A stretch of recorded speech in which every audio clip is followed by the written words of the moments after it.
Место встреч и расставаний. Место, где жизнь кипит, не затихая, круглые сутки. Где взлетают самолеты, увозя вдаль чьи-то судьбы. Где садятся лайнеры, привозя новые надежды. Артур Хейли в своем знаменитом романе «Аэропорт» писал: «Аэропорт должен шагать в ногу со временем. Он не роскошь и не уступка вкусам публики. Почти все аэропорты самоокупаются, приносят доходы и дают работу людям». Взлет Утлова Сопвича 80 лет назад сделал гигантский шаг вперед. Отныне расстояния не пугали. Шли годы, самолеты становились все более привычными и комфортабельными. Тем, кто пламенным трудом своим в годы первых пятилеток выковал фундамент советской индустрии и колхозного хозяйства, крепил могущество вооруженных сил, поднял к новым высотам науку и искусство, строителям грандиозной крепости социализма посвящается. История аэропорта в городе Якутск началась в августе 1928 года, когда была открыта якутская гидролиния. Самолеты приводнялись на одной из проток Лены у Якутска, где на берегу имелись самые необходимые постройки. Однако гидроаэропорт не мог удовлетворить все возрастающие потребности народного хозяйства и населения республики. Летом 1931 года по решению правительства Якутской АССР в столице республики началось строительство сухопутного аэродрома, завершившееся в августе 1935 года. Первым начальником якутского аэропорта был назначен товарищ Баринов. С первых месяцев войны аэропорт Якутск стал одним из главных на строящейся воздушной трассе Красноярск-Уэлькаль. И в октябре 1940 года по трассе пошли первые самолеты Ленд-Лиза. К концу войны аэропорт стал одним из самых крупных в Восточной Сибири. С конца 40-х по 80-е годы идет интенсивное обновление самолетного парка, всего комплекса аэропорта, внедрение современных средств аэронавигации, строительство жилых домов и объектов социального назначения в поселке Авиаторов. 30 марта 1957 года в аэропорту впервые совершил посадку реактивный лайнер Ту-104. С окончанием строительства в 1982 году новой взлетно-посадочной полосы якутский аэропорт стал принимать все типы воздушных судов. В 90-е годы, несмотря на сложную экономическую ситуацию в стране и отрасли, в аэропорту Якутск продолжается строительство производственных объектов и жилья. Мы правком, который давно уже здесь, с начала 90-х, реорганизация предприятий была несколько раз, менялось руководство, все. И в принципе вся документация вот этих бытовых всего оставалась здесь, частично оставалась. Тем более последнее жилье, которое позапрошлый год, да, прошлый год сдали, в конце года. Последний дом. Тянули все мы. Нынче же нужно будет переработать уже оставшуюся очередь, потому что мы ее не сдаем. Ну, это непорядочно будет сдавать, люди отстояли более 20 лет, и просто выбросить их. Если придут в мэрию, они начнут с подачи заявления, это с нового листа. Ведь человек прожил, ему никогда ничего не ведь. Хоть мы знаем вроде бы, что не должно быть бесплатно ничего.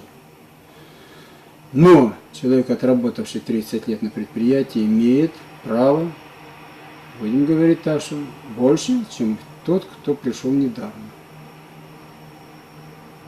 На какие-то льготы. Ну, если будет нормально работать, если будет договоренность какие-то, значит, на субсидии, беспроцентные, там будем сбрасывать по годам еще, если сколько лет отработать. Тут много чего можно заработать, если только будем работать по этому вопросу дальше. Круглогодичный аэропорт является одним из крупнейших в дальневосточном регионе России и важнейшим транспортным узлом, связывающим столицу республики с другими регионами Российской Федерации. Аэропорт имеет взлетно-посадочную полосу длиной 3400 метров и предназначен для принятия всех типов воздушных судов. Аэропорт Якутск, как государственное предприятие, было организовано в 1997 году распоряжением правительства выделениями состава Саха-Авиа, национальной авиакомпании. На моменте образования предприятия была сложная финансово-экономическая ситуация, была излишняя численность в аэропорту, огромная задолженность по заработной плате, кредиторская и так дальше. Практически была на грани закрытия полетов, так как взлетно-посадочная полоса была в аварийном состоянии. И ввиду многочисленных трещин, сколов, разрушений. Вот. И первое, с чего мы начали, конечно, это с ремонта взлетно-посадочной полосы. На тот момент начали ремонт собственными силами, за счет собственных средств предприятия. Постепенно начали работать с отраслевыми министерствами, с Министерством экономики, Министерством финансов Российской Федерации, Госдумой. И, в общем-то, удалось нам заложить строчку в бюджет, федеральный бюджет. Первоначальная сумма была совсем небольшая, это 4 миллиона рублей. Вот. И постепенно за несколько лет мы провели ремонт искусственного покрытия взлетно-посадочной полосы. 2 года назад мы ее сдали Государственной комиссии. Всего было затрачено на данную цель 165 миллионов рублей. Это было и федеральное финансирование, и софинансирование из республиканского бюджета. На сегодняшний день полоса находится, искусственное покрытие, я считаю, в идеальном состоянии для наших местных условий. Вот. Что касается светосигнального оборудования, оно тоже давно уже отработало свой ресурс. Удавалось нам в течение ряда последних лет поддерживать, продлять ее ресурсы.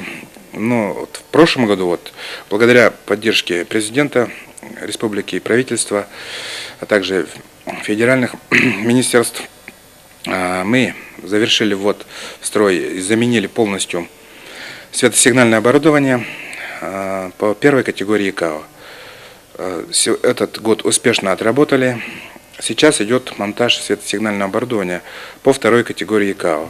Для чего это надо? Прежде всего это надо для населения республики, для авиакомпаний, которые прилетают в аэропорт Якутск, так как дает сразу снижение минимума аэродрома в 2 раза. То есть, возможно, у нас практически будут исключены уходы на запасной аэродром в период зимних туманов. На сегодняшний день у нас начата работа по реконструкции перрона и рулежных дорожек. Также благодарны мы правительству за выделенные средства на сегодняшний день.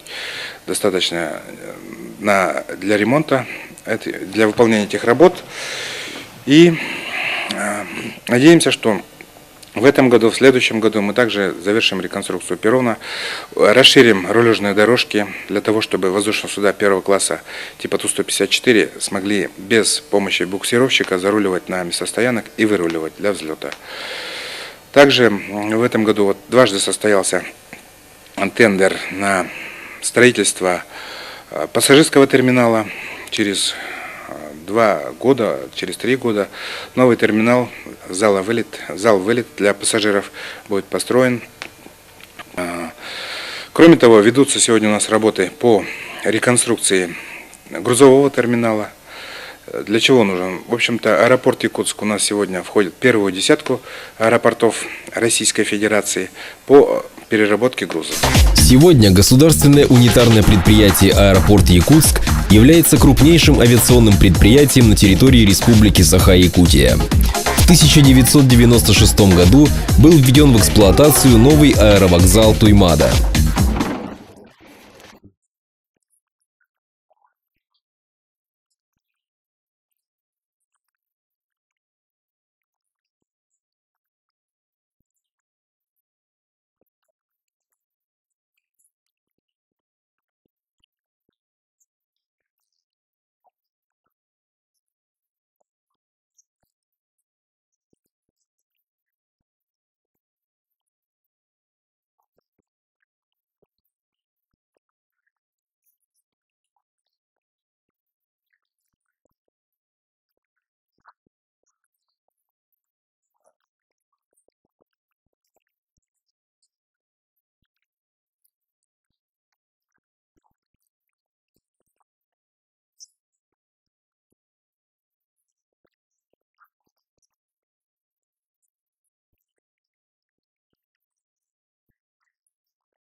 Государственное унитарное предприятие «Аэропорт Якутск» состоит из 17 служб с общей численностью работников свыше 1000 человек.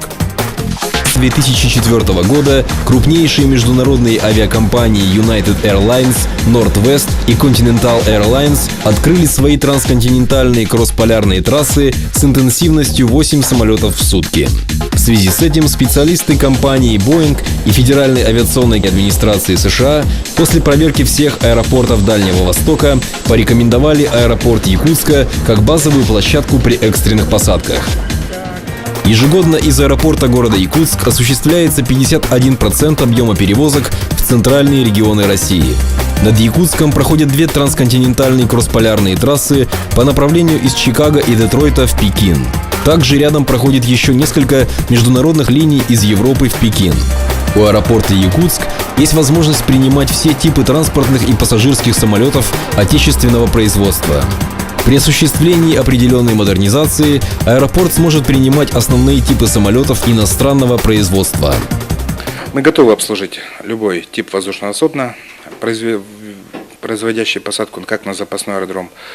Но в перспективе надеемся, что удастся нам все-таки путем выхода на западные авиакомпании привлечь особенно грузовые авиакомпании для того, чтобы они выполняли промежуточную посадку в аэропорту Якутск при полетах из Соединенных Штатов Америки в Юго-Восточную Азию. То есть брать поменьше топлива, больше загрузки и заправляться у нас и уходить дальше. В общем-то, цели и задачи коллектива и руководства аэропорта направлены на то, чтобы максимально улучшить качество обслуживания пассажиров, грузовой клиентуры, максимально улучшить обслуживание воздушных судов и довести до аэропорта Якутск до стандартов ИКАО, в связи с чем достаточно большие усилия прилагаются. Вот то, что на полосе сегодня замена светосигнального оборудования, в общем-то, процесс непростой, так же, как и ремонт покрытия, искусственное покрытие взлетно-посадочной полосы. К примеру, могли работы выполнять только в летнее время, теплый период для республики, так как зимой невозможно. Но все знают, что перепад температур до 100 градусов доходит. Вот, в этих условиях и работы выполнялись в перерывах между полетами, то есть аэропорт Якутск вынужден был работать по регламенту, не прерывая полетов. Это в дневное время выделялись окошки для выполнения рейсов, для обслуживания рейсов, а также в ночное время и по выходным. Это оборудование финской фирмы Идман, одной из самых ведущих в своей отрасли. Вот. И, конечно же, все это позволит выполнять экипажам полеты в более безопасных, более лучших условиях. В планах аэропорта также, вот если касаться не основной деятельности, то готовим здесь к вводу и торговый центр, и в планах ближайших открыть магазин беспошлинной торговли в международном секторе. Кафе, суши-бар также у нас работает на сегодняшний день. Что касается обновления основных производственных фондов, также нами приобретена новая мини-АТС, очень цифровая, с очень большой способностью. Что касается спецавтотранспорта, нами приобретен новый тягач иностранного производства с поднимающейся кабиной для удобства именно водителя, для того, чтобы обозревать воздушное судно. Приобретены нами также автобусы, микроавтобусы для зала официальных делегаций. Также приобретен автотрап на базе автомобиля Mercedes, новый пассажирский автобус МАЗ. Нам удалось за последние 3 года достичь финансовой стабильности. Получена балансовая прибыль по результатам последних 3 лет.